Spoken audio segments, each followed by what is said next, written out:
WIDU and Fayetteville Observer staff. I'd like to welcome Councilwoman Shakeyla Ingram to Candid Conversations. Hi, thank you for having me. Yeah, thank you for being here. Just to start us off, if you could briefly tell our listeners about yourself and your background. Oh, okay. So, briefly. Well, I am Councilwoman Shakeyla Ingram. I do currently represent District 2 on the Fayetteville City Council. I am homegrown. I'm born and raised in District 2. And when I mean that, I truly mean that. Starting with my grandparents owned their barber shop for 30 plus years in District 2 on Ramsey Street, which is how I learned the essence of community. You know, a lot of the people who are leaders today, whether elected or, you know, just community leadership, they came through my grandparents' barbershop, and I think it's interesting to see that. I did go away and lived in Atlanta for a little bit, so I like to say, though we are a transient community, it helps me be able to put my feet in somebody else's shoes as it relates to being have lived in a transit community. Yeah. I am a big sister, and I'm a little sister as well. I have an older sister and a younger brother. My brother just started at Fayetteville State. Very excited for him, and my sister is getting ready to get her master's in law. Yeah, and my parents, my family, they all reside in District 2. And I am an author. I recently wrote a book called Intentionally Here. Here's what happens when you show up for yourself. And I own a marketing company. Great. Yeah. Thank you so much. Our next question is actually a two-parter. Okay. So to start with the first part, could you tell me what you think is the best or most important thing that the City Council has done over the past year, and why? Okay. Best or most important? Most important? Mm-hmm. Okay. So, for me, I remember doing a town hall for homeless to get an update, to give the citizens an update on kind of where we were with homelessness and whatnot. And I remember someone in that town hall standing up saying, "I need help helping people." One thing about Fayetteville, we have a heart for service. And especially when I look around District 2.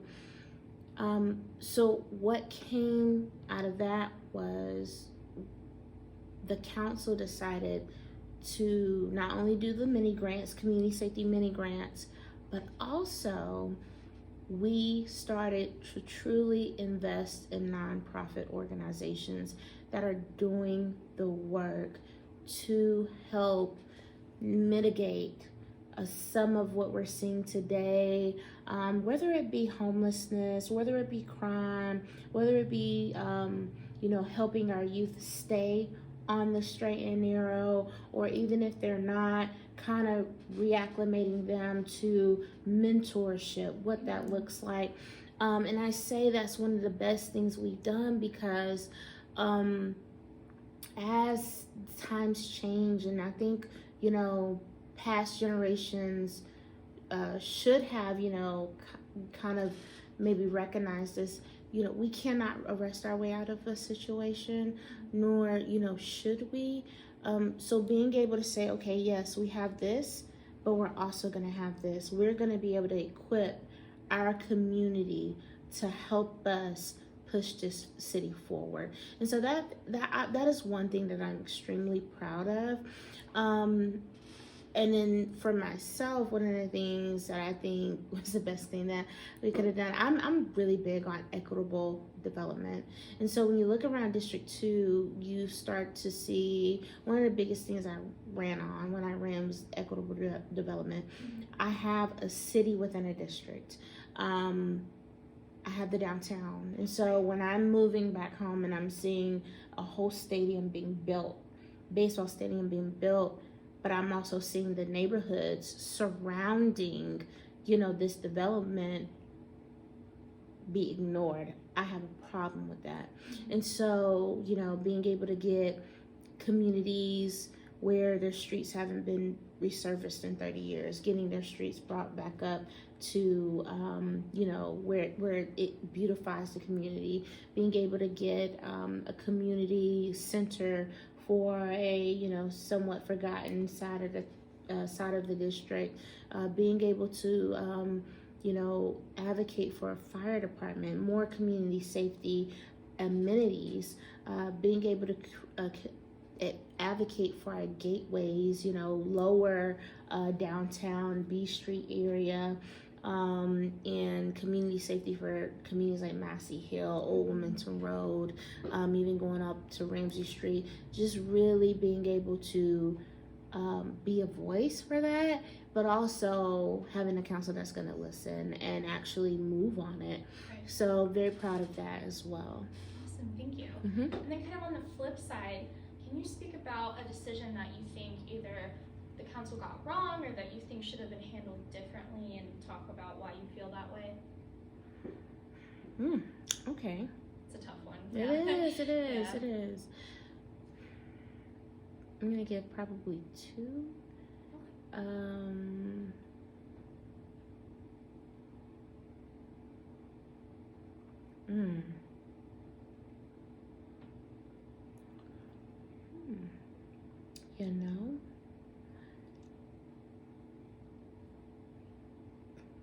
Okay, so one, I would say when we did the Black Lives Do Matter, I remember there was an article saying that, we blinked and we paused and we didn't necessarily say what should have been said, which is like Black Lives Matter, right? And I think we watered it down by saying maybe Black Lives Do Matter. And so hindsight, to be able to understand what those residents were saying then, I think we could have just honed in and say, yeah, no, you're right. We need to just say what needs to be said, and saying, instead of making excuses why this is what we should say, what we should be saying. Maybe another instance would be, and I'm not gonna put this in a right now council. I'm gonna speak in an overall. Okay, sure. So I think when we look at Murchison Road corridor, maybe the Orange Street school area, Orange Street area, B Street area,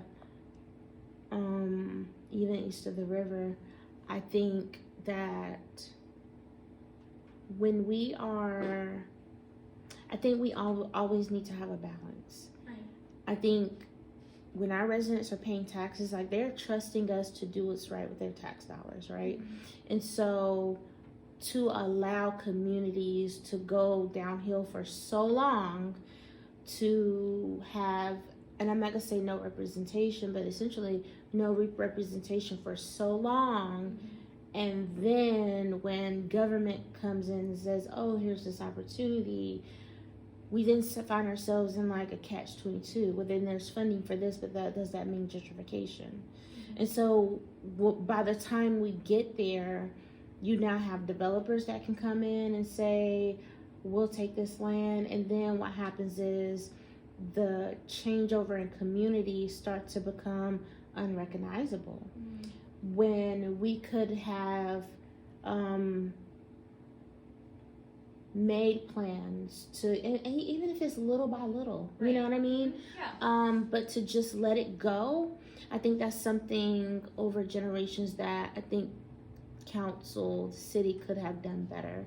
And I look forward to being a part of how we make sure we don't ever allow that to happen again.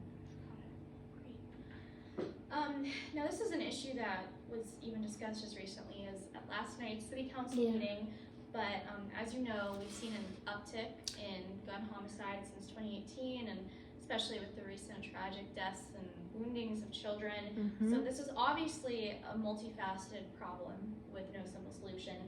But in your opinion, in terms of gun violence, what can or should the city be doing to try to stem that tide of violence that it's not doing right now? Yeah.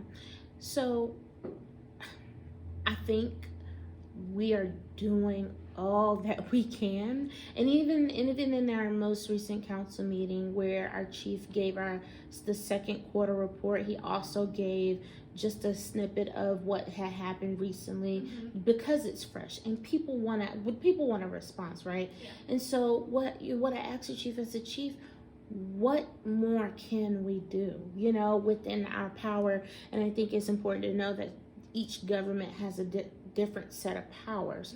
So what more can we do? We know for a fact we don't want to arrest our way out of the problem. We know for a fact we do not want to infringe on people's rights. We don't want that. What we do want and what we do need is partnerships. We need to have strategic alliance and strategic goals with our partners, the county, the school board, our sheriff, to say, okay, these are some of the things that we can do. How can we do it together? What are some interlocal agreements that we can come up with together to ensure that this is an all hands on deck? Because what I believe is you cannot ask your community to be all hands on deck when you as a government cannot be all hands on deck and reaching out to your partners to ensure that we are doing what we most possibly can. And I mean county, school board, sheriff, senators, House of Representatives, on up.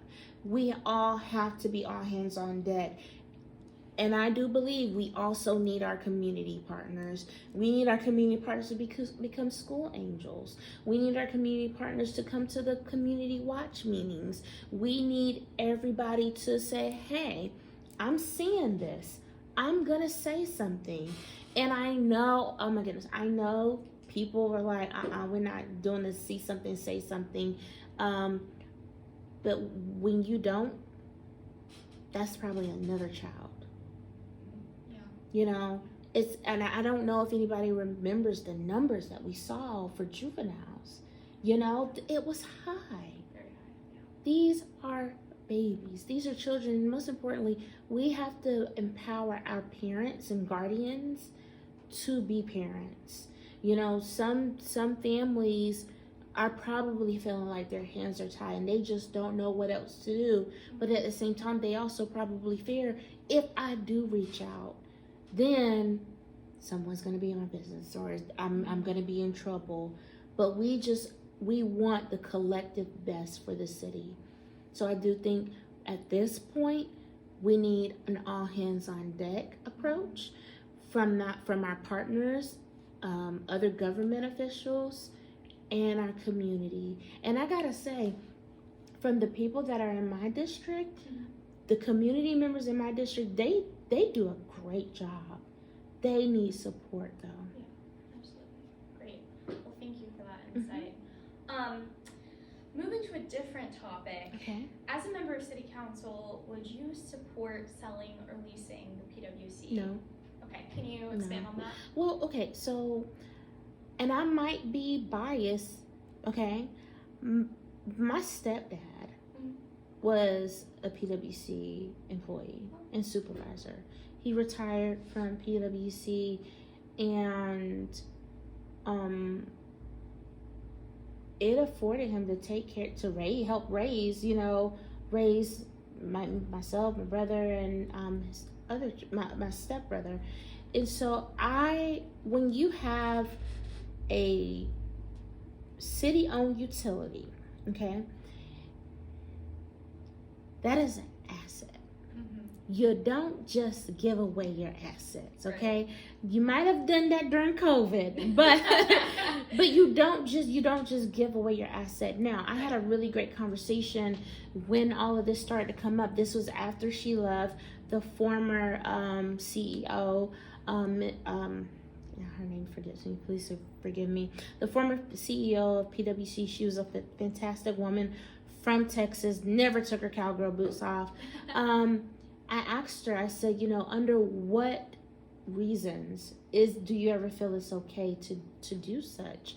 She said, if you are financially not able to keep up with the demand in your supply. And so, okay, I get it. And she said more, but that was pretty much the gist of it, right?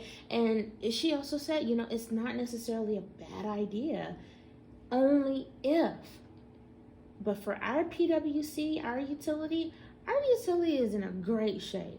And so I don't think it's important for us to look at trying to do that. Now, what I can see is, and our PWC does have where they can do this, they can help with economic development.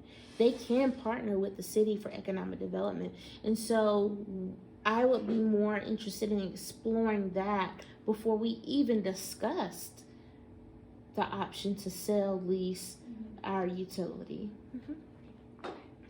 So, final question.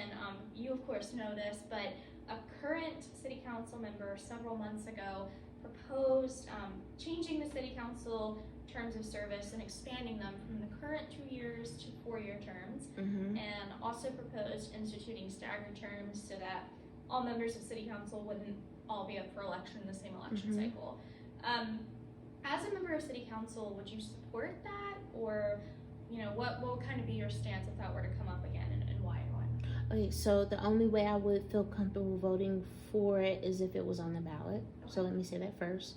Now, if it was on the ballot, I would support it.